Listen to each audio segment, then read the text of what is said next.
মুফাসসিরিনে কেরাম বলেন, প্রথমবার সিংহায় ফুৎকারের পর প্রথমে সব মানুষেরা অজ্ঞান হয়ে যাবে, এরপরে তাদের সকলের মৃত্যু ঘটবে। মৃত্যুর মাধ্যমে সর্বশেষ মানুষটাও দুনিয়ার জগৎ থেকে আলমে বরজখের বাসিন্দা হয়ে যাবে। দ্বিতীয়বার আরো একটা সিংহায় ফুৎকার দেওয়া হবে, যেই সিংহায় ফুৎকারের মাধ্যমে মানুষেরা পুনরায় আবার পুনরুত্থিত হবে। তবে প্রথমবার সিংহায় ফুৎকারের পর দ্বিতীয়বার সিংহায় ফুৎকার দেওয়ার মাঝে ব্যবধান কত সময়ের? এই ব্যাপারে তাফসীরের মধ্যে হাদিস আসছে। হযরত আবু হুরায়রা রাদিয়াল্লাহু তাআলা আনহু থেকে বর্ণিত হাদিস। তিনি বলেন, রাসূলুল্লাহ সাল্লাল্লাহু আলাইহি ওয়াসাল্লাম বলেছেন, প্রথমবার সিংহায় ফুৎকারের 40 পর দ্বিতীয়বার সিংহায় ফুৎকার দেওয়া হবে। জিজ্ঞাসা করা হলো, আবু হুরায়রা 40 দিন পর? তিনি বললেন না।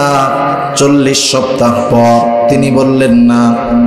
40 মাস পর না, 40 বছর পর না। প্রত্যেক প্রশ্নের জবাবে তিনি বললেন না না। তাহলে কত 40 পর? এর মূল হিসাব যিনি জানেন তিনি কে?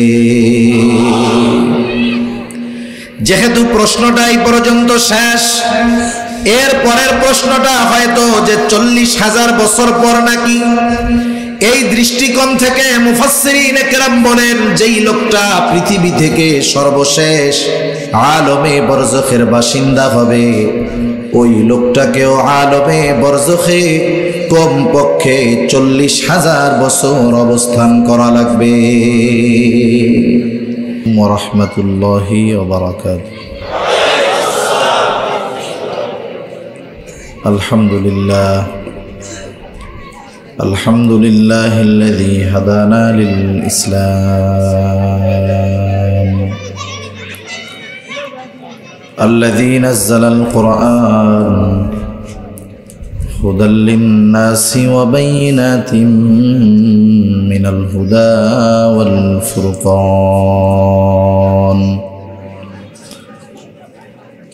وخلق الإنسان وكرمه وعلمه من البيان ما لم يعلم، فسبحان الذي لا يحصى امتنانه باللسان ولا بالقلم، ونشهد أن لا إله إلا الله وحده لا شريك له، ونشهد أن سيدنا وسندنا وحبيبنا وطبيبنا وأولانا ومولانا محمد صلى الله تعالى عليه وعلى آله وأصحابه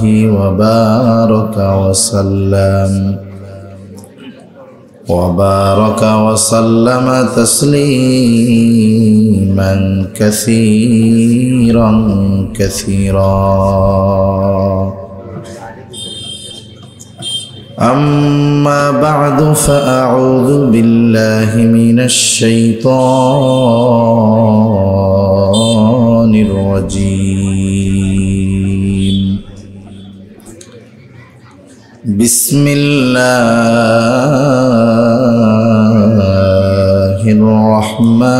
الرحمن الرحيم. كل نفس بما كسبت رهينة إلا أصحاب اليمين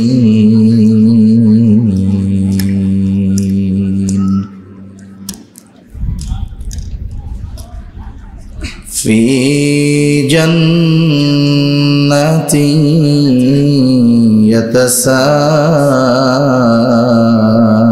يتساءلون عن المجرمين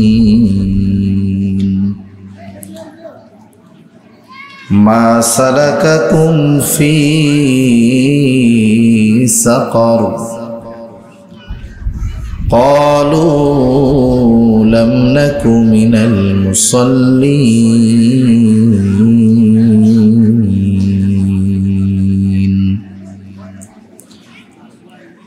ولم نك نطعم المسكين وكنا نخوض مع الخائضين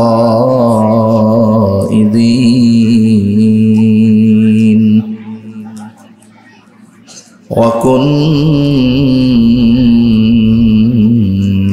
نكذب بيوم الدين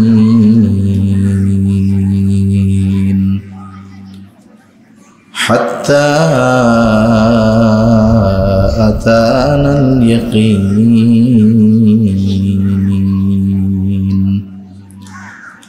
صدق الله العلي العظيم আমরা মহব্বতের সাথে দুরূদ শরীফ পাঠ করি আল্লাহুম্মা সাল্লি আলা মুহাম্মাদিন ওয়া আলা আলি মুহাম্মাদ কামা সাল্লাইতা আলা ইব্রাহিম ওয়া আলা আলি ইব্রাহিম ইন্নাকা হামিদুম মাজিদ اللهم بارك على محمد وعلى آل محمد كما باركت على إبراهيم وعلى آل إبراهيم إنك حميد مجيد بلغ العلا بكماله كشف الدجى بجماله حسنت جميع خصاله صلوا عليه وآله لا إله إلا الله لا إله إلا الله لا إله إلا الله لا إله আচ্ছা এশার আজান হবে কয়টা আজান কয়টায় হবে কোন একটা না লা ইলাহা ইল্লাল্লাহ আজান কয়টায় আপনারা কয়টায় পৌনে একটায় আজান আমি পৌনে একটা পর্যন্ত করব লা ইলাহা ইল্লাল্লাহ লা ইলাহা ইল্লাল্লাহ লা ইলাহা ইল্লাল্লাহ আসসালামু আলাইকুম ওয়া আলাইকুম আসসালাম ভালো আছেন মাশাআল্লাহ لا إله إلا الله محمد رسول الله صلى الله عليه وسلم الحمد لله ঢাকা জেলার অন্তর্গত সাভার জিরাবো গার্মেন্টস শ্রমিক কাফেলা এর উদ্যোগে কোরআন তিলাওয়াত প্রতিযোগিতা ও ষষ্ঠ বার্ষিক ওয়াজ মাহফিলের সম্মানিত শ্রদ্ধেয় সভাপতি, আমন্ত্রিত প্রধান অতিথি, বিশেষ অতিথি বৃন্দ সহ সম্মানিত শ্রদ্ধেয় উলামায়ে কেরাম, সামনে উপস্থিত মুরব্বিয়ানে কেরাম, সমবয়সী যুবক বন্ধু, স্নেহের ছোট ভাই এবং পর্দার অন্তরালে অবস্থানরতা সম্মানিতা শ্রদ্ধেয়া মা ও বোন, দয়াময় আল্লাহ রব্বুল আলামিনের দরবারে অগণিত শুকর যে মহান মালিক আমাদের হায়াতে বরকত দিয়ে সুস্থ রেখে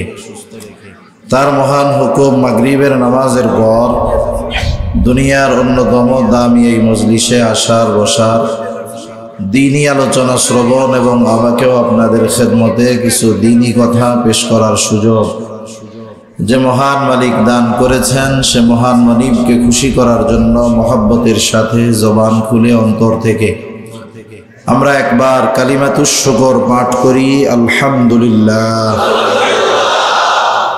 অগণিত দুরূদ ও সালাম সৈয়দুল আম্বিয়া, আশরাফুল আম্বিয়া, খাতামুল আম্বিয়া, বিশ্বনবী, শেষ নবী, শ্রেষ্ঠ নবী মুহাম্মদুর রাসূলুল্লাহ সাল্লাল্লাহু আলাইহি ওয়াসাল্লামের উপর আল্লাহ সুবহানাহু ওয়া তাআলা আমাদেরকে এখানে আসার বসার তৌফিক দিয়েছেন। এজন্য আমরা আসতে পেরেছি, বসতে পেরেছি।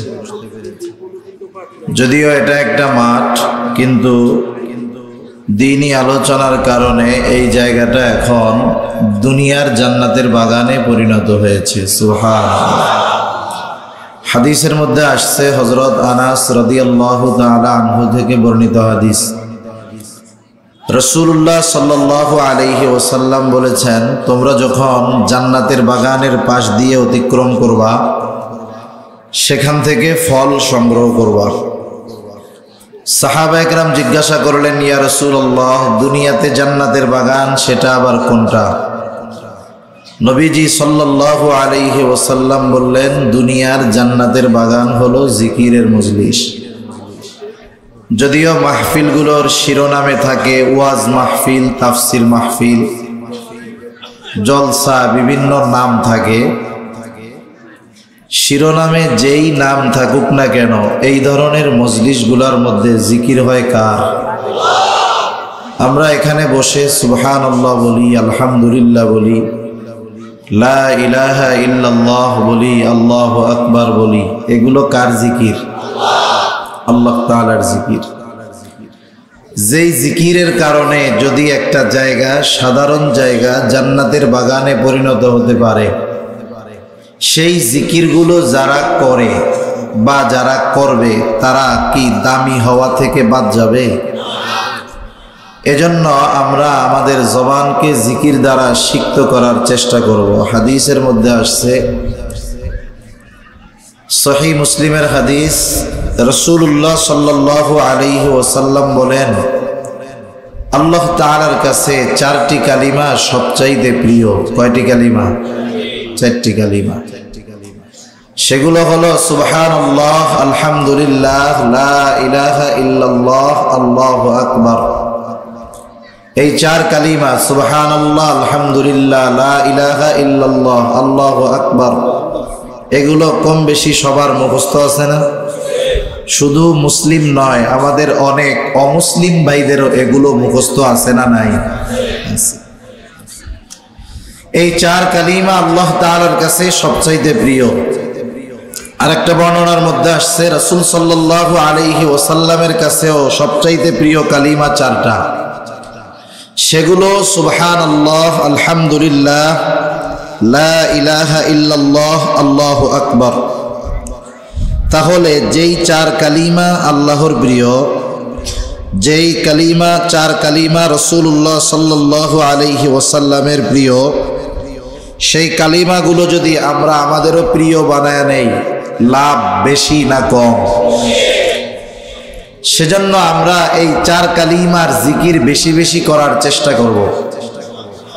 নামাজ পড়ার জন্য কেউ যদি চিন্তা করে, আমি এখন এশার নামাজটা পড়ে ফেলব, ওয়াক্ত হয় নাই, হবে নামাজ?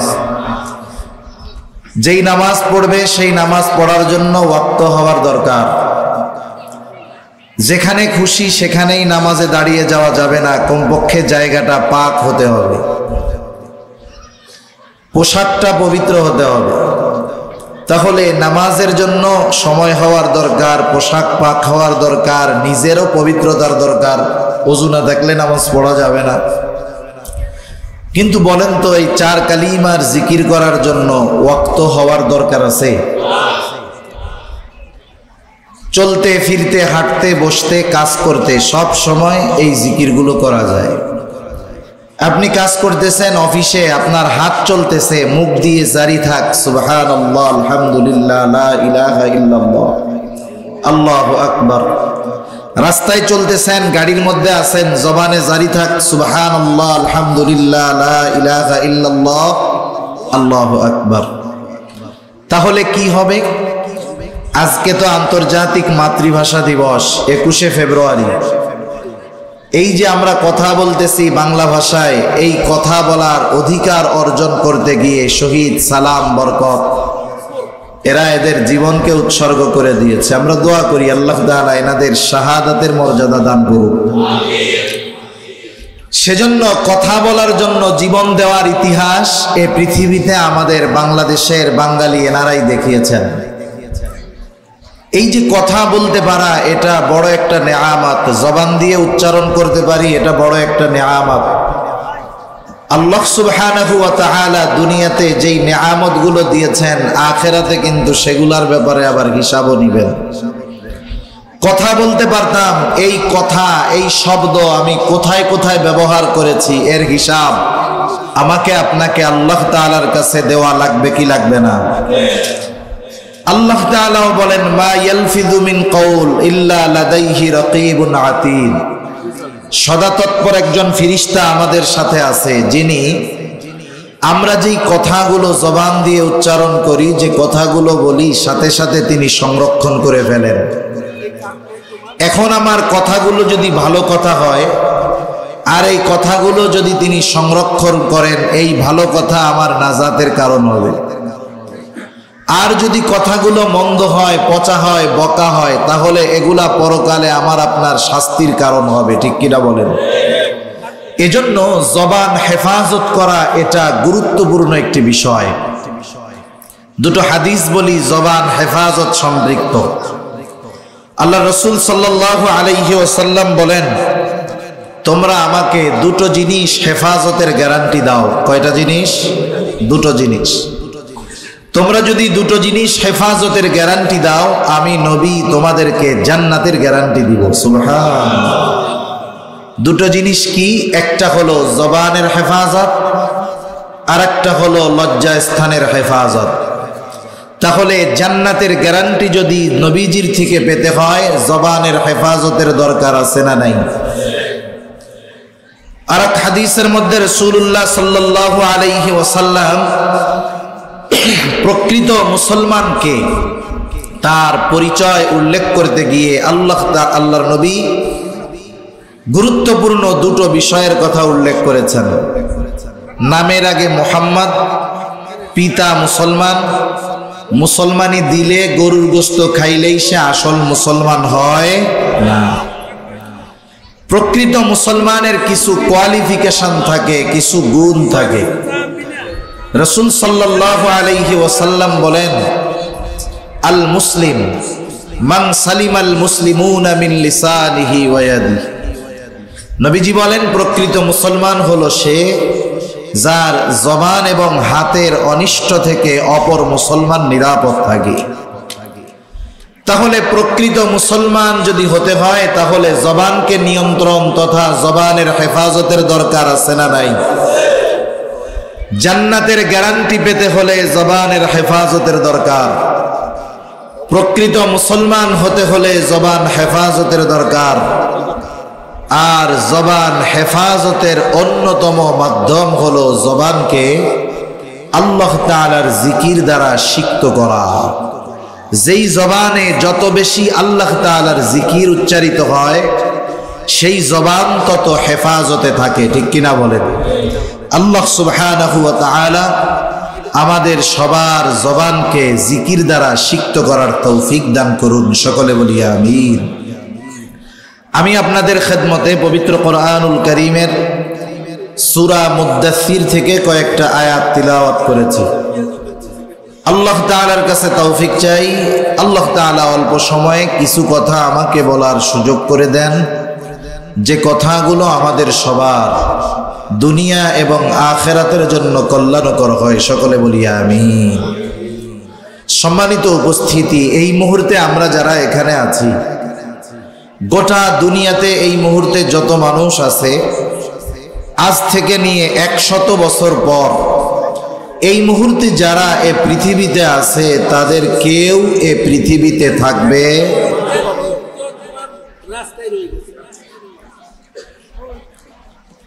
100 বছর পরে এই মুহূর্তে এখন যারা পৃথিবীতে আছে, তাদের কেউ পৃথিবীতে থাকবে না। দুনিয়াতে অনেক সত্য আছে, যে সত্যগুলো সবাই বিশ্বাস করে না। যেমন আসমান এবং জমিনের স্রষ্টাকে, আমার আপনার স্রষ্টাকে। বলেন তো এগুলো কি সত্য না মিথ্যা? সত্য যে কোনো সন্দেহ সংশয় আছে? এই সংশয় সন্দেহ মুক্ত সত্যকেও পৃথিবীর সবাই বিশ্বাস করে না। কারণ পৃথিবীর বড় একটা অংশ আছে যারা নাস্তিক, স্রষ্টার অস্তিত্বকেই তারা অস্বীকার করে। আর যে স্রষ্টার অস্তিত্বকে অস্বীকার করে সে স্রষ্টার সব সৃষ্টিকে অস্বীকার করে, এটাই বাস্তবতা। কিন্তু পৃথিবীতে এমন একটা সত্য আছে যে সত্যটাকে পৃথিবীর কেউ অবিশ্বাস করে না, যেটার নাম হলো মউত, যেটার নাম হলো মরণ। আপনি দুনিয়ায় একজন নাস্তিকও পাবেন না যে বলবে যে না আমি মরব টরব না, এরকম কেউ বলবে? পৃথিবীর সবাই একথা বিশ্বাস করে যে আমাদেরকে মরতে হবে। আমরা যারা ঈমানদার আমরা বিশ্বাস করি মৃত্যুর মাধ্যমে সব কিছু শেষ হয়ে যাবে না, কিন্তু নাস্তিকেরা বলে মৃত্যুর মাধ্যমেই সব কিছু শেষ, মাটির সাথে পচে গলে আমরা মিশে যাব। কিন্তু মৃত্যুকে তারা বিশ্বাস করে। এই মৃত্যুর স্বাদ আমাদের প্রত্যেককেই আস্বাদন করতেই হবে, কোনো সন্দেহ নেই।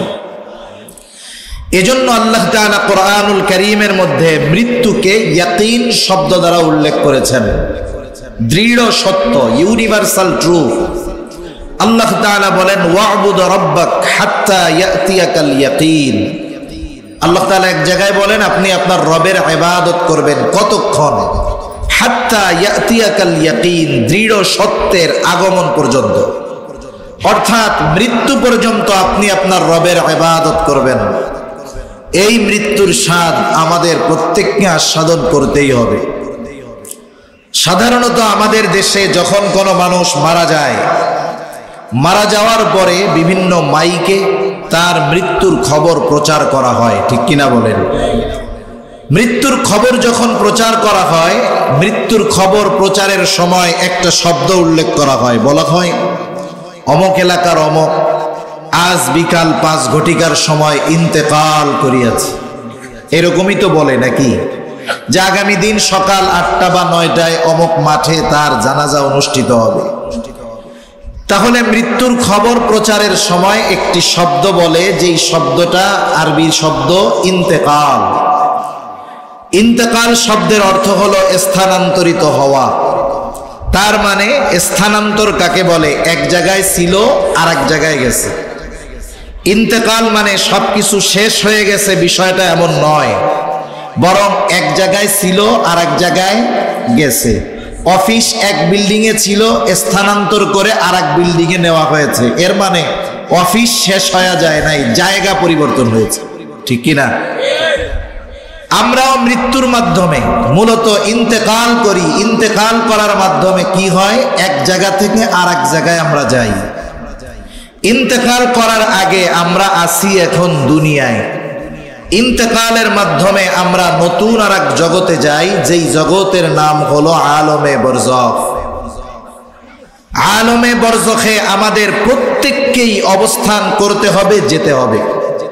একটা মানুষ সাধারণভাবে মরুক, একটা মানুষকে জঙ্গলের হিংস্র প্রাণী খেয়ে ফেলুক, সমুদ্রের হাঙ্গরের পেটের মধ্যে সে গিয়ে মারা যাক, এক কথায় মৃত্যুর পর আমাকে আপনাকে যেই জায়গাটাতে দীর্ঘকাল অবস্থান করতে হবে এটার নাম হলো আলমে বরজখ, লোকচক্ষুর অন্তরালের জগৎ।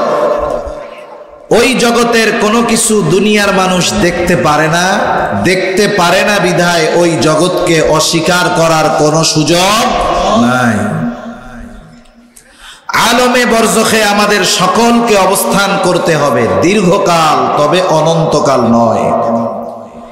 আল্লাহ তাআলা কোরআনুল কারীমের মধ্যে জানায় দেন, সিংহায় ফুৎকারের মাধ্যমে আমাদের অনন্তকালের পথযাত্রায় যেই এক স্টপ আলমে বরজখ, ওইখানের অবস্থান আমাদের শেষ হবে।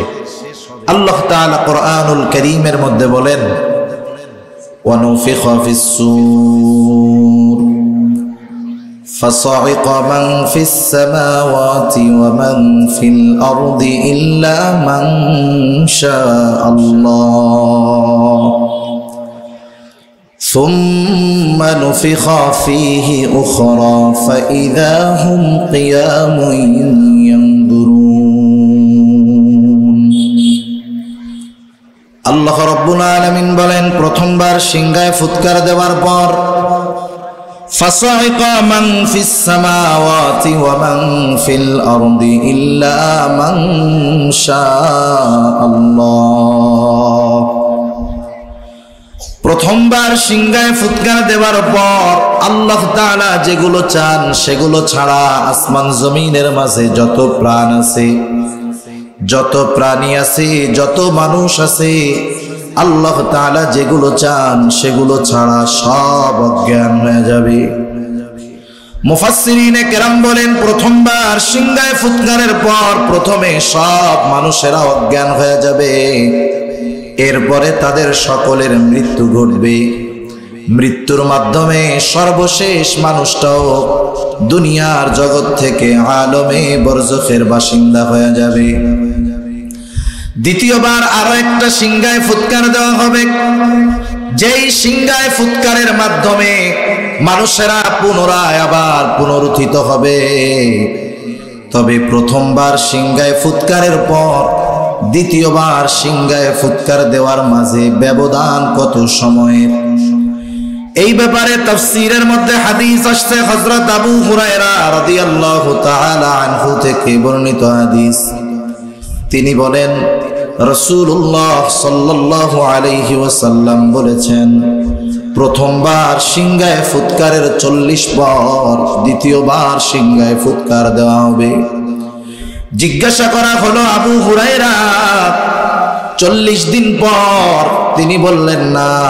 40 সপ্তাহ পর? তিনি বললেন না। 40 মাস পর? না। 40 বছর পর? না। প্রত্যেক প্রশ্নের জবাবে তিনি বললেন না না। তাহলে কত 40 পর?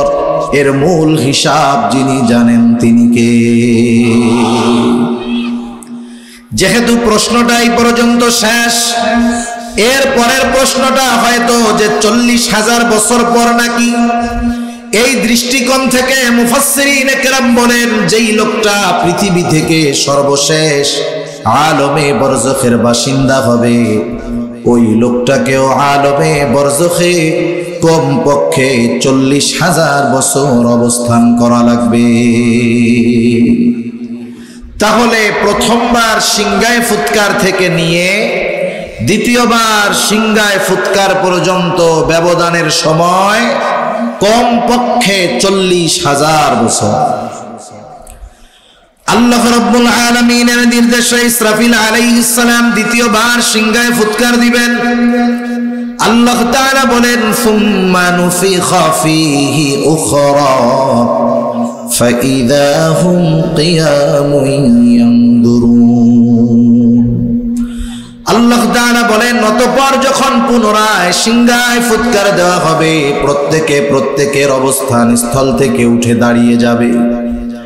আমরা যখন দুনিয়া থেকে ইন্তেকাল করব, মারা যাব, আমাদেরকে যখন কবরস্থ করা হবে, হাদিসের মধ্যে আসছে, কারো কবর হবে রাউদাতুন মিন রিয়াদিল জান্নাহ, কারো কবর হবে জাহান্নামের একটা গর্ত, কারো কবর হবে জান্নাতের বাগান।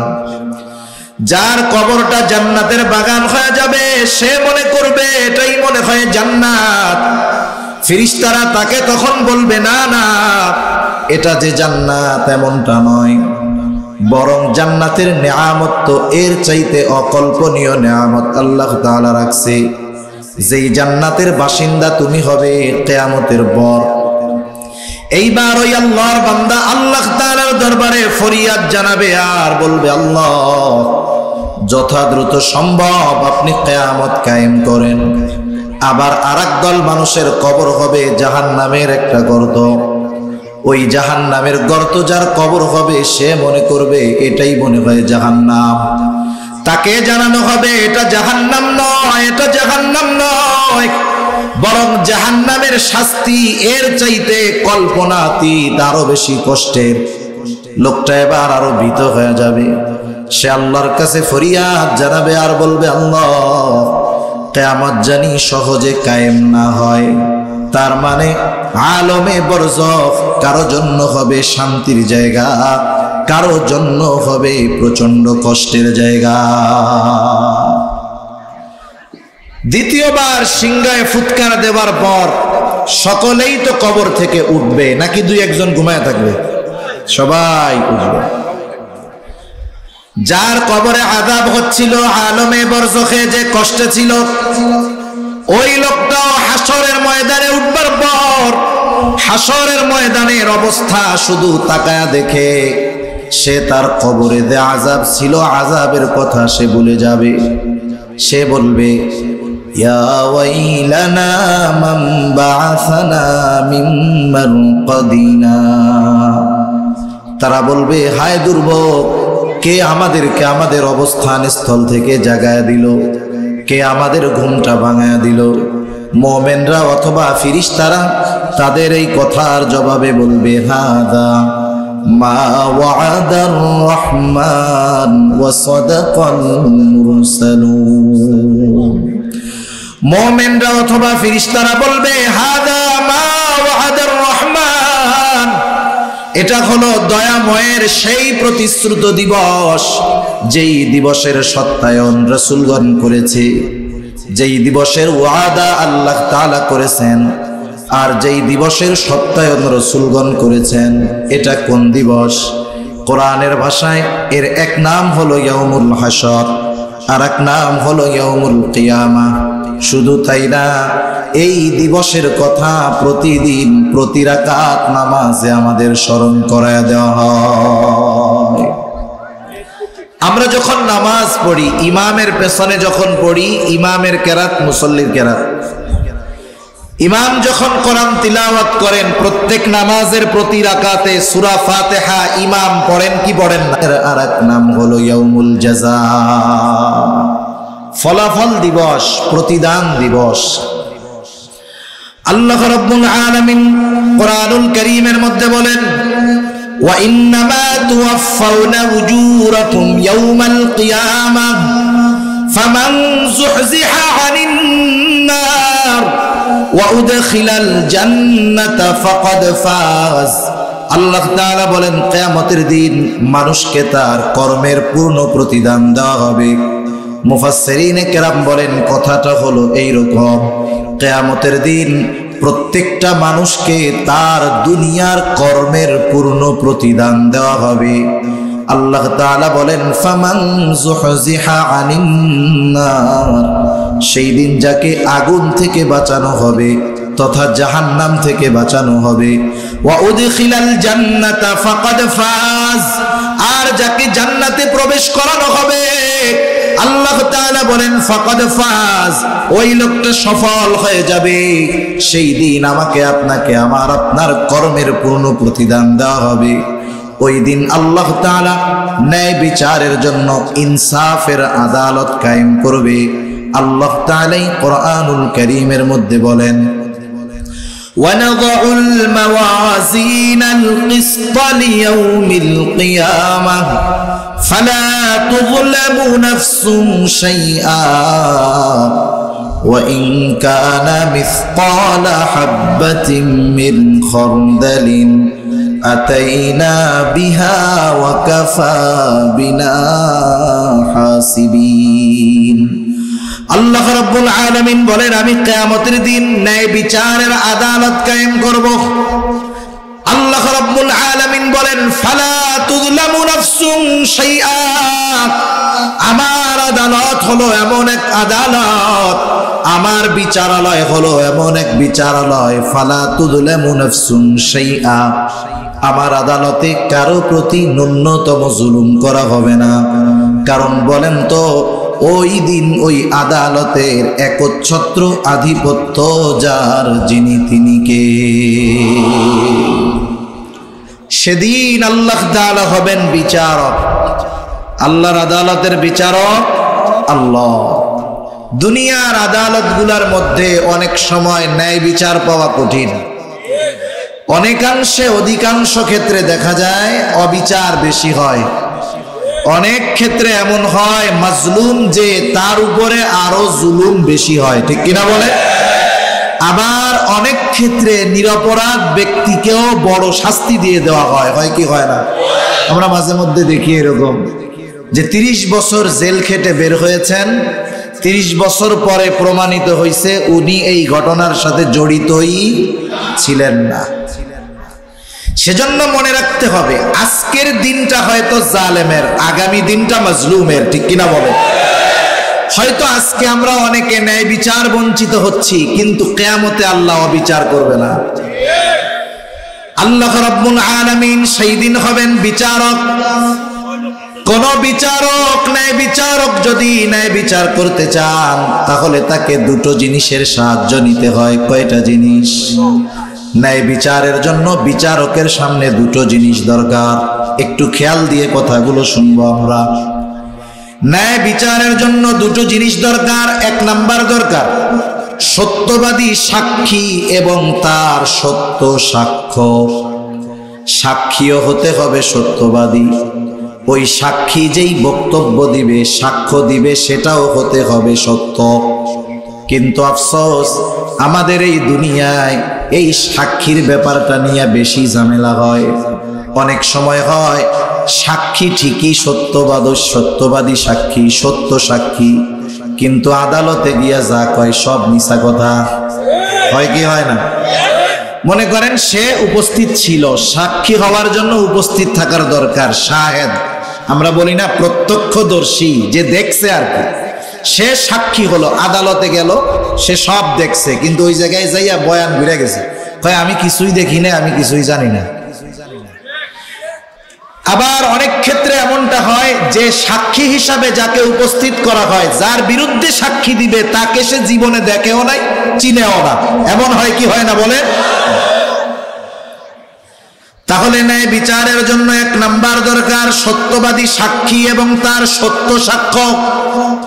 দুনিয়ার মধ্যে সাক্ষীর বয়ানের কারণে, সাক্ষীর বক্তব্যের কারণে নিরপরাধ ব্যক্তি শাস্তি পেয়ে যায়।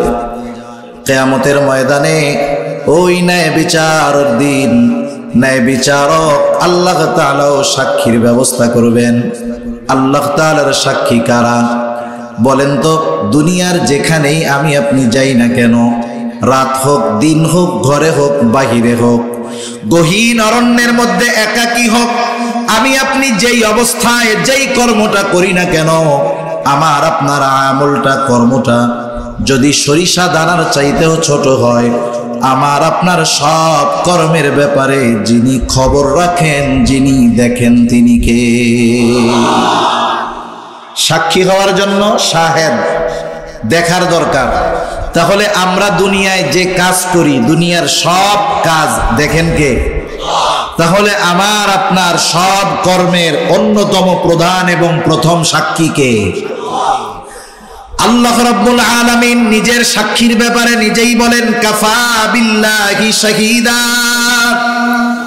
সাক্ষী হিসাবে আল্লাহ তাআলাই যথেষ্ট। আল্লাহ রাব্বুল আলামিন এরপরেও আমাদের কর্মের ব্যাপারে আরো সাক্ষী রাইখা দিয়েছেন। ফেরেশতারা আমাদের কর্মের ব্যাপারে সাক্ষী। কিছু ফেরেশতা আছে সকাল সন্ধ্যা, সন্ধ্যা টু সকাল আমাদের পাহারায় নিয়োজিত থাকে আল্লাহ তাআলার আদেশে। সকাল থেকে সন্ধ্যা এক দল, সন্ধ্যা থেকে সকাল পর্যন্ত আর এক দল আমার আপনার পাহারায় নিয়োজিত থাকে আল্লাহ তাআলার আদেশে। এই ফেরেশতারা আমাকে আপনাকে বিপদ আপদ থেকে হেফাজত করে। এই যেই ফেরেশতারা আমার আপনার সাথে থাকে, এরা আমার আপনার কর্মের সাক্ষী। শুধু তাই না, আমার আপনার সাথে দুইজন ফেরেশতা সর্বদা আছে, ডান কাঁধে একজন, বাম কাঁধে একজন, সম্মানিত লেখক দ্বয়। আল্লাহ তাআলা বলেন, কিরামান কাতিবিনা ইয়ালামুনা মা তাফআলুন। আল্লাহ তাআলা বলেন কিরামান কাতিবিন, সম্মানিত লেখকদ্বয় জানে তোমরা কি আমল করো। তাহলে আমাদের কর্মের এক নাম্বার সাক্ষী আল্লাহ, দুই নাম্বার সাক্ষী ফেরেশতা, তিন নাম্বার সাক্ষী আমি আপনি যেই অঙ্গ প্রত্যঙ্গ দিয়ে আমাদের কর্মগুলো সম্পাদন করি। মানুষ তার কর্ম সম্পাদনের জন্য তার অঙ্গ প্রত্যঙ্গের দরকার হয়। কেউ হাত দিয়ে কর্ম সম্পাদন করে, কেউ পা দিয়ে করে, কেউ চোখ দিয়ে করে, কেউ কান দিয়ে করে, কেউ জবান দিয়ে করে। এক কথায় কর্ম সম্পাদনের জন্য এই অঙ্গ প্রত্যঙ্গগুলোর দরকার আছে না নাই? আল্লাহ তাআলা জানায় দেন, আমার আপনার অঙ্গ প্রত্যঙ্গগুলো কিয়ামতের দিন আমার আপনার কর্মের ব্যাপারে সাক্ষী।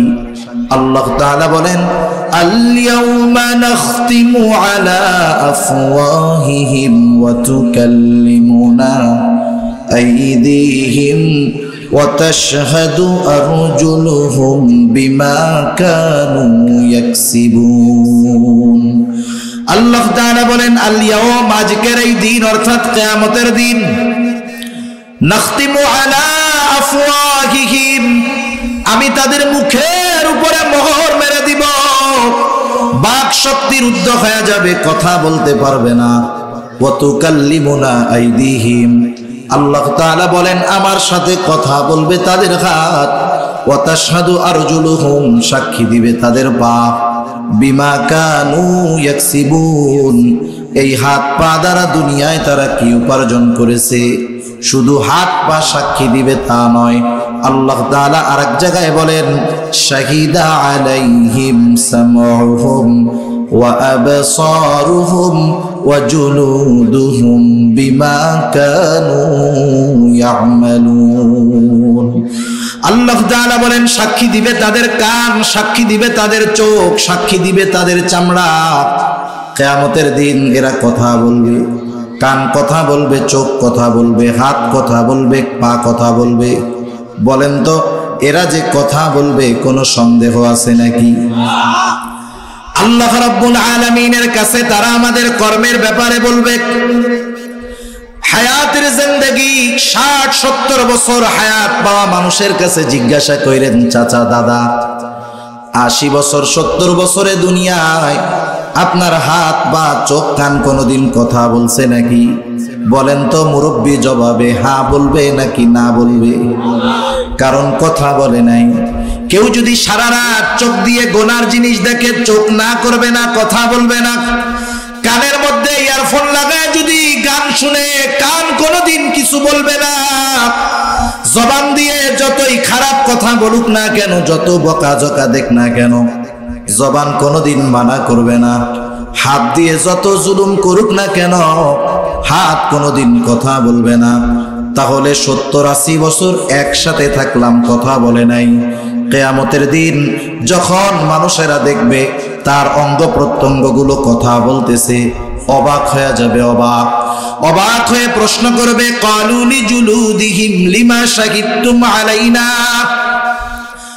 বলবে চামড়া কেন তোমরা আমাদের বিপক্ষে আজকে সাক্ষী দাও? কেমন যেন সে বলতে চায়, দুনিয়ায় তো কথা বলতে পারতা না, আজকে কেমন করে কথা বলো আর আমাদের বিপক্ষে কেমনে তোমরা সাক্ষী দিচ্ছ? এইবার অঙ্গ প্রত্যঙ্গগুলো তাদের এই কথার জবাবে বলবে, ক্বালু আনতাকানাল্লাহ, আজকে আমাদের কথা বলার ক্ষমতা যিনি দিয়েছেন তিনি কে? আজকে আল্লাহ তাআলা আমাদেরকে কথা বলার ক্ষমতা দিয়েছেন, তাই আমরা বলতেছি। তাহলে আল্লাহ রাব্বুল আলামিনের সাক্ষী 1 নাম্বার স্বয়ং আল্লাহ, 2 নাম্বার ফেরেশতা, 3 নাম্বার আমার আপনার অঙ্গ প্রত্যঙ্গ, 4 নাম্বার সাক্ষী যেই জায়গায় বসে মানুষ কর্ম সম্পাদন করে ওই জায়গা তার পক্ষে অথবা বিপক্ষে সাক্ষী। 5 নাম্বার যেই সময়ে সে কর্মগুলো করে ওই সময়টা তার কর্মের ব্যাপারে সাক্ষী। আমি আর লম্বা করব না, 5 ধরনের সাক্ষীর কথা আপনাদের খেদমতে বললাম। বলেন তো দুনিয়ার সত্যবাদী সাক্ষীর সাক্ষ্যকে প্রলোভন দিয়ে, হুমকি দিয়ে, ঘুষ দিয়ে, অস্ত্রের ভয় দেখায়া তার সাক্ষী পরিবর্তন করা যায়, কিন্তু আল্লাহ তাআলার বিচারালয়ে যারা সাক্ষী তাদের কি হুমকি ধামকি ঘুষ দিয়ে সাক্ষ্য পরিবর্তন করা যাবে নাকি? তাহলে ন্যায় বিচারের জন্য কয়টা জিনিস দরকার? একটু জোরে বলেন কয়টা? 2টা। 1 নাম্বার সত্যবাদী সাক্ষী এবং তার সত্য সাক্ষ্য। 1 নাম্বার যেটা দরকার ন্যায় বিচারের জন্য, সেটার ব্যবস্থা কি আল্লাহ তাআলার কাছে আছে? দুই নাম্বার যেটা দরকার সেটা হলো এভিডেন্স, দলিল, কর্মের সংরক্ষণ। আল্লাহ রাব্বুল আলামিন আমার আপনার কর্ম সংরক্ষণের ব্যবস্থা খুব নিপুণভাবে যথাযথভাবে করছেন। আল্লাহ তাআলা বলেন, ইয ইয়াতালাক্কাল মুতালাক্কিয়ানি আনিল ইয়ামিনি ওয়া আনিশ শিমালি কাঈদ। আল্লাহ রাব্বুল আলামিন বলেন, আমাদের প্রত্যেকের ডান কাঁধে একজন ফেরেশতা, বাম কাঁধে আরেকজন ফেরেশতা আছে। ডান কাঁধের ফেরেশতা যিনি, তার কাজ হলো ভালো কাজগুলো লেখা, বাম কাঁধে যিনি, তার কাজ হলো মন্দ কাজগুলো লেখা। ওনারা আমাদের কর্মগুলো সংরক্ষণ করেন, লিপিবদ্ধ করে রাখেন। শুধু তাই না, আরো একজন ফেরেশতা আছে, তার কাজ হলো আমাদের কথাগুলোকে সংরক্ষণ করা। আজকের জামানায় বিজ্ঞান বলতেছে, মানুষ যেই কথাগুলো বলে সে কথাগুলো ধ্বংস হয়ে যায় না, বরং মানুষের উচ্চারিত প্রত্যেকটা শব্দ বাতাসের মধ্যে থেকে যায়। আমি আপনি যেই কথাগুলো অতীতে বলেছি, এখন বলছি, মৃত্যু পর্যন্ত বলবো, সব কথাগুলো বাতাসের মধ্যে আছে। এটা বিজ্ঞান বলতেছে। কিয়ামতের দিন আল্লাহ তাআলা যদি বলে, এই যে বাতাস, আমার বান্দা অমুক এলাকার অমুক বান্দা আব্দুর রহিম, তার গোটা জিন্দেগিতে যত কথা বলছে বাতাস, সবগুলো আলাদা করে আমার সামনে হাজির করো। এটা আল্লাহ তাআলার জন্য শুধু সহজ না অতি সহজ? অতি সহজ বিষয়। আর আল্লাহ রাব্বুল আলামিন বলেন, মা ইয়ালফিযু মিন কওলিন ইল্লা লাদাইহি রাকীবুন আতীদ।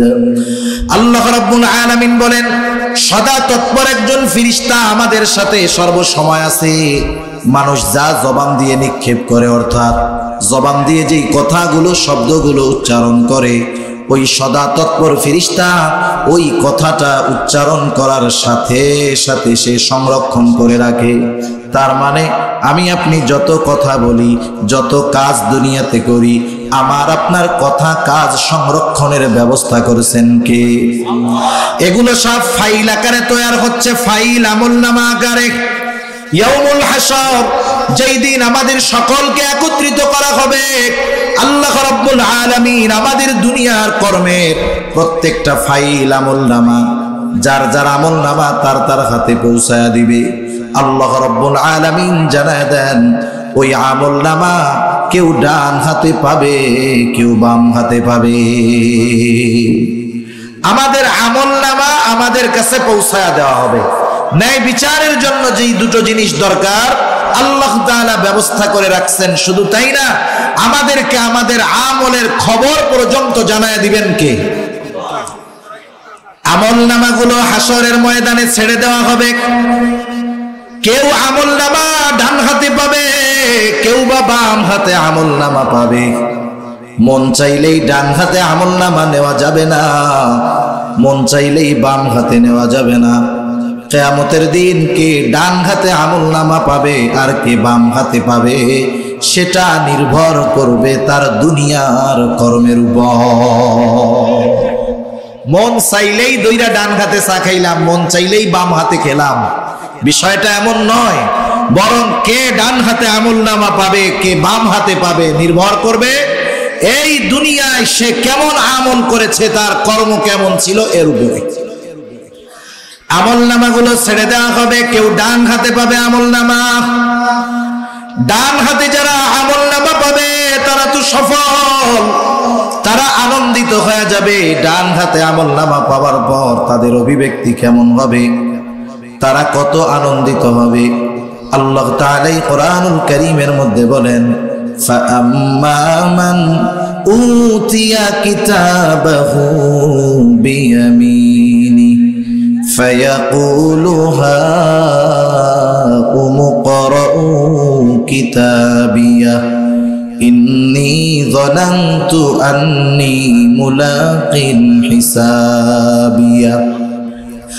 আল্লাহ রাব্বুল আলামিন বলেন, ডান হাতে যারা আমলনামা পাবে তারা আনন্দে মানুষদেরকে বলবে, ফায়াকুলু হাউম ইকরাউ কিতাবিয়া, এই তো আমার কিতাব, এই তো আমার আমলনামা, তোমরা পড়ো আমার কিতাব, পড়ো আমার আমলনামা। সে ডান হাতে আমলনামা পাবার কারণটাও কেমন যেন বলে দিবে। কোন কারণে সে ডান হাতে আমলনামা পেল, কেমন যেন কারণ হিসাবেই সে বলবে, ইন্নী যনানতু আন্নী মুলাকিন হিসাবিয়া। আমি ডান হাতে আমলনামা পাবার কারণ হলো আমি এই ব্যাপারে দৃঢ় বিশ্বাস রাখতাম যে আমাকে আমার কর্মের হিসাবের মুখোমুখি হওয়া লাগবে। তার মানে আমি দুনিয়াতে এই বিশ্বাস রাখতাম যে দুনিয়াতে আমি যেই কর্ম করব আমার কর্মের হিসাবের মুখোমুখি হওয়া লাগবে, এই চিন্তা দুনিয়াতে আমার ছিল। এই জন্য আমি ভালো কাজ করতাম, গুনার থেকে বাঁচতাম। এজন্য আমি আজকে আমলনামা কোন হাতে পাইছি? ডান হাতে। বাম হাতে যারা আমলনামা পাবে তাদেরকে সামনাসামনি তাদের আমলনামা দেওয়া হবে না, বরং বাম হাতটাকে বুক চিরে পেছন দিকে নেওয়া হবে, এরপরে হাতের মধ্যে আমলনামা দেওয়া হবে। আমলনামা পাবার পর এই মানুষগুলো কি বলবে? আল্লাহ তাআলা বলেন, ওয়া আম্মা মান উতিয়া কিতাবাহু বিশিমালি ফায়াকুলু ইয়া লাইতানি লাম উতা কিতাবিয়া ওয়া লাম আদরি মা হিসাবিয়া। বাম হাতে আমলনামা পাবার পর ওই মানুষগুলো বলবে, হায় দুর্ভোগ, আমি যদি এই কিতাবটা না পাইতাম, লাম উতা কিতাবিয়া, আমি যদি এই কিতাব না পাইতাম কতই না ভালো হতো। ওয়ালাম আদরি মা হিসাবিয়া, আমি যদি আমার হিসাব সম্পর্কে না জানতাম কতই না ভালো হতো। মোট কথা হলো, ডান হাতে আমলনামা যে পাবে জান্নাতি, বাম হাতে যে আমলনামা পাবে সে জাহান্নামী। আল্লাহ রাব্বুল আলামিন সেই কথাই বলেন, কুল্লু নাফসিন বিমা কাসাবাত রহিনা। আল্লাহ তাআলা বলেন প্রত্যেকটা মানুষ তার কর্মের কারণে আবদ্ধ থাকবে। মুফাসসিরিনে কেরাম বলেন এখানে উদ্দেশ্য হলো প্রত্যেকটা মানুষ যারা বাম হাতে আমলনামা পাবে তারা তাদের মন্দ কর্মের কারণে জাহান্নামের মধ্যে আবদ্ধ থাকবে, ইল্লা আসহাবাল ইয়ামিন। তবে যারা ডান হাতে আমলনামা পেয়েছে তারা জাহান্নামে আবদ্ধ থাকবে না, কারণ তারা ডান হাতে আমলনামা পাবার কারণে তাদের ঠিকানা হবে জান্নাত। আল্লাহ রাব্বুল আলামিন জান্নাতি আর জাহান্নামীদের মধ্যে দেখা ও কথাবার্তার ব্যবস্থা করে দিবে, কারণ জান্নাতি জান্নাতে যাবার আগ পর্যন্ত তার টেনশন, চিন্তা, ভয় সব থাকবে। কিন্তু বলেন তো, জান্নাতে যাওয়ার পর কোনো টেনশন, চিন্তা, ভয়, ভীতি আছে নাকি? কারণ জান্নাতে এগুলো নাই। জান্নাতের মধ্যে শুধু সালাম আর সালাম। জান্নাতি জান্নাতে যাবার পর দুনিয়ায় ওই জান্নাতির পরিচিত যারা ছিল, আপনজন, বন্ধু বান্ধব, পরিচিত জন, জান্নাতি জান্নাতে গিয়ে সকলকে খুঁজবে। বলেন তো, জান্নাতি জান্নাতে গিয়ে পরিচিত সবাইকে খুঁজবে, তবে ওই জান্নাতি সকলকে কি জান্নাতে পাবে নাকি? সবাইকে পাবে জান্নাতে? কারণ তার সব পরিচিত মানুষ তো জান্নাতে যায় নাই, তার কিছু পরিচিত মানুষ তো জাহান্নামের মধ্যেও আছে, ঠিক কিনা বলেন? তাফসীরে ইবনে কাসীরের মধ্যে আসছে আল্লাহ তাআলা জান্নাতি আর জাহান্নামীদের মধ্যে দেখা ও কথাবার্তার ব্যবস্থা করবেন। জান্নাতি জাহান্নামীদেরকে দেখবে, জাহান্নামী জান্নাতীদের জান্নাতে দেখবে। জান্নাতি যখন জাহান্নামের দিকে তাকায় দেখবে তার পরিচিত বন্ধু বান্ধব, আত্মীয় স্বজন, হাজারো মানুষ জাহান্নামের আযাব ভোগ করতেছে। এই দৃশ্যটা দেখবার পর জান্নাতি আল্লাহর দরবারে তার কৃতজ্ঞতার মাত্রা বাড়ায়া দিবে। সে বলবে, আল্লাহ, আপনি যদি আমার প্রতি দয়া না করতেন, মেহেরবান না হইতেন, দুনিয়ায় আমি তো তার সাথে চলতাম, একই অফিসেই তো থাকতাম, একই সাথে লেখাপড়া করতাম, একই সাথে চাকরি বাকরি, ব্যবসা বাণিজ্য করতাম। আয় আল্লাহ, সে জাহান্নামী, আমি জান্নাতি। আপনি যদি আমার প্রতি দয়া না করতেন, হয়তো আজকে আমাকেও ওর সাথে জাহান্নামে থাকা লাগতো। আল্লাহর দরবারে তার কৃতজ্ঞতার মাত্রা বাড়ায়া দিবে। এইবার জাহান্নামী জান্নাতের দিকে তাকায় দেখবে জান্নাতের মধ্যে তার বন্ধু বান্ধব আপনজন প্রিয়জন আছে। জান্নাতিক দেখে জাহান্নামীর অন্তরের মধ্যে আফসোস বেড়ে যাবে। এমনিই তো শাস্তির কঠোরতা, শাস্তির কষ্ট, আযাবের তীব্রতা, আর যখন তাকায় দেখবে পরিচিত জন জান্নাতে, আফসোস বেড়ে যাবে। আফসোসের কারণে তার কষ্টটা বেশি অনুভব হবে, কারণ আফসোস মানুষের কষ্টকে বাড়ায় দেয়। এইবার সে আফসোসে পড়বে আর আফসোস করবে আর বলবে, আহারে দুনিয়ায় তো একসাথেই চলতাম, একসাথেই থাকতাম, হায়রে ওর সাথে যদি নামাজে যাইতাম, গুনার থেকে যদি বেঁচে থাকতাম, ভালো কাজগুলো যদি ওর সাথে করতাম, আজকে আমিও ওর সাথে জান্নাতে থাকতে পারতাম। এই আফসোসের কারণে জাহান্নামীর কষ্টে তার অনুভবটা আরো বেশি হবে, কষ্টের তীব্রতা তার কাছে বেশি মনে হবে। এবার জান্নাতীরা জাহান্নামীদের সাথে কথোপকথনে লিপ্ত হবে। আল্লাহ তাআলা সেই ব্যবস্থাও করে রাখছেন। আল্লাহ তাআলা কোরআনুল কারীমের মধ্যেই বলেন, ফি জান্নাতিন ইয়াতাসাআলুনা আনিল মুজরিমিন। আল্লাহ তাআলা বলেন জান্নাতীরা পরস্পর মুজরিম পাপীদেরকে জিজ্ঞাসা করবে, তাদের কাছে জানতে চাইবে, মা সালাকাকুম ফি সাকার, কোন কারণে তোমরা জাহান্নামে আসলা, কোন কারণে তোমাদের জাহান্নামে আসা লাগলো। এইবার জাহান্নামীরা তাদের জাহান্নামে যাওয়ার 4টি কারণ বলবে। কয়টা কারণ? একটু জোরে বলেন, কয়টা? 4টা। আমরা দুনিয়াতে কেউ যদি অসুস্থ হই, অসুস্থ, কোন ডাক্তারের কাছে যাওয়ার পরে ডাক্তার যদি বলে আপনার যে রোগ হইছে 2 পায়, একেবারে রান থেকে 2 পা কেটে ফেলাতে হবে, নাইলে আপনি বাঁচতে পারবেন না। জীবন বাঁচাতে হলে 2 পা ফেলে দিতে হবে। বলেন তো আপনারা কি করবেন? পা রাখবেন না ফেলাবেন? জীবন বাঁচানোর জন্য 2 পা আমার কাছে তুচ্ছ হয়ে যাবে। আমি এই 2টো পা অপারেশন করে কেটে ফেলাতে দ্বিধাবোধ করব না। নিজের টাকা দিয়ে প্রয়োজনে জমি বিক্রয় করে হলেও জীবন বাঁচানোর জন্য এই 2 পা আমি ডাক্তারের কাছে গিয়ে কেটে ফেলবো, ঠিক কিনা বলেন? শুধু তাই না, অপারেশন করার পর ডাক্তারকে কত ধন্যবাদ দিব যে ডাক্তার, আল্লাহর রহমত, আপনার অপারেশনটা খুব ভালো হয়েছে। যদি আপনার অপারেশন সাকসেস না করতো আল্লাহ তাআলা, হয়তো আমার মারা যাওয়া লাগতো। টাকাও দিলাম, ঠ্যাংও কাটলাম, ধন্যবাদও দিলাম, জীবন বাঁচানোর আশায়, ঠিক না? আফসোস, আমরা আমাদের জীবন বাঁচানোর জন্য 2 পা 2 হাত সব যদি ফালানো লাগে তাও তৈয়ার আছি, কিন্তু জাহান্নাম থেকে বাঁচার জন্য কিছু কাজ যদি ত্যাগ করতে হয়, ওই কাজগুলো ত্যাগ করার ক্ষেত্রে আমাদের উদাসীনতাই পরিলক্ষিত হয়, ঠিক কিনা বলেন? সেজন্য জাহান্নাম থেকে বাঁচার জন্য যা করার দরকার, এই সূরার এই আয়াতগুলোর আলোকে জাহান্নামীরা তাদের জাহান্নামে যাওয়ার 4টি কারণ বলছে। কয়টি কারণ? এই 4টি কারণ যদি আমাদের কারো মধ্যে থাকে, আমরা রাখবো নাকি বাহির করে দিব? আমরা কারণগুলো কি ধরে রাখবো নাকি বাহির করে দিব? কারা কারা তৈয়ার আছি? নারায়ে তাকবীর, নারায়ে তাকবীর, মাশাআল্লাহ। জাহান্নামীরা এবার তাদের জাহান্নামে যাওয়ার কারণগুলো বলবে। 1 নাম্বার কারণ, ক্বালু লাম নাকু মিনাল মুসাল্লিন।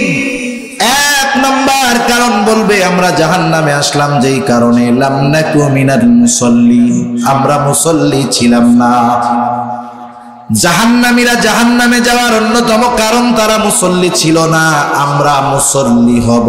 কি হব? জোরে বলেন, আরো জোরে, কি হব? এখন মুসল্লি কি সপ্তাহে 1 দিন হাজিরা দিলে সে মুসল্লি নাকি? মুসল্লি তো সে শত ব্যস্ততা, হাজারো ব্যস্ততা, যাকে নামাজ থেকে ফিরায় রাখতে পারে না, তার অন্তর সর্বদা মসজিদের সাথে থাকে, লোকটা সর্বদা নামাজের জন্য তৈয়ার থাকে, এই লোকটা হলো অরিজিনাল মুসল্লি। শুধু তাই না, যেই মুসল্লির অন্তর মসজিদের সাথে লাগানো, ওই মুসল্লি কিয়ামতের দিন আরশের ছায়ায় যারা স্থান পাবে, তাদের মধ্যে ওই মুসল্লিও একজন। নবীজি বলেন আরশের ছায়ায় যারা স্থান পাবে এদের মধ্যে অন্যতম একজন হলো রাজুলুন কলবুহু মুআল্লাকুম ফিল মসজিদ। ওই ব্যক্তি আরশের ছায়ায় স্থান পাবে যার অন্তর সর্বদা মসজিদের সাথে লাগাও থাকতো। সুবহানাল্লাহ। আমি লম্বা আলোচনা করব না। আমাদের দেশে অধিকাংশ মানুষ বেনামাজি, মুসল্লি নয়, এটাই বাস্তব কথা, ঠিক কিনা বলেন? তবে অধিকাংশ মানুষ নামাজ না পড়ার, মুসল্লি না হওয়ার কারণ কি? কারণ হিসাবে আমরা যেটা পাবো যে সে তার জীবিকা উপার্জনের জন্য নামাজ পড়ার সুযোগ পায় না, ঠিক কিনা বলেন? চাকরিজীবী চাকরির কারণে নামাজ পড়তে পারে না, ভ্যান চালায় ভ্যান চালানোর কারণে নামাজ পড়তে পারে না, দোকানদার দোকানদারির কারণে নামাজ পড়তে পারে না, সিএনজিওয়ালা সিএনজি চালানোর কারণে নামাজ পড়তে পারে না। এক কথায় অধিকাংশ মানুষ নামাজ না পড়ার কারণ তার জীবিকা উপার্জনের মাধ্যম তথা তার কর্মের কারণে সে নামাজ পড়তে পারে না, ঠিক কিনা বলুন? এখন বলেন, দুনিয়ার মানুষ যেই জীবিকা রিজিক উপার্জন করার কারণে নামাজ পড়তে সময় পায় না, বলেন তো ওই রিজিকের মালিক কে? কেউ যদি রিজিকের মালিকের পদ্ধতি বাদ দিয়ে নিজের পদ্ধতিতে রিজিক তালাশ করতে চায়, সে তালাশ করবে কিন্তু খুঁজে পাবে, বরকত হবে না ওই রিজিকের মধ্যে। সেজন্য রিজিকের মালিকের ফর্মুলা মেনে যদি রিজিক তালাশ করা হয় তাহলে রিজিকে বরকত দিবে কে? রিজিকের মালিক কি বলে? রিজিকের মালিক বলে ওয়া'মুর আহলাকা বিস-সালাতি ওয়াসতাবির আলাইহা লা নাসআলুকা রিজকা। রিজিকের মালিক বলে, বান্দা তুমি তোমার অধীনস্থদেরকে নামাজের আদেশ করো, অর্থাৎ মুসল্লি বানাও, তুমিও তার উপরে অটল থাকো, অর্থাৎ তুমিও মুসল্লি হও। নিজে মুসল্লি হও, ঘরের মানুষদেরকে মুসল্লি বানাও। আল্লাহ তাআলা বলে, বান্দা লা নাসআলুকা রিজকা, বান্দা আমি আল্লাহ তোমার কাছে তো রিজিক চাই না, বরং তুমি যদি নামাজি হও, তোমার ঘরের মানুষ যদি নামাজি হয়ে যায়, আল্লাহ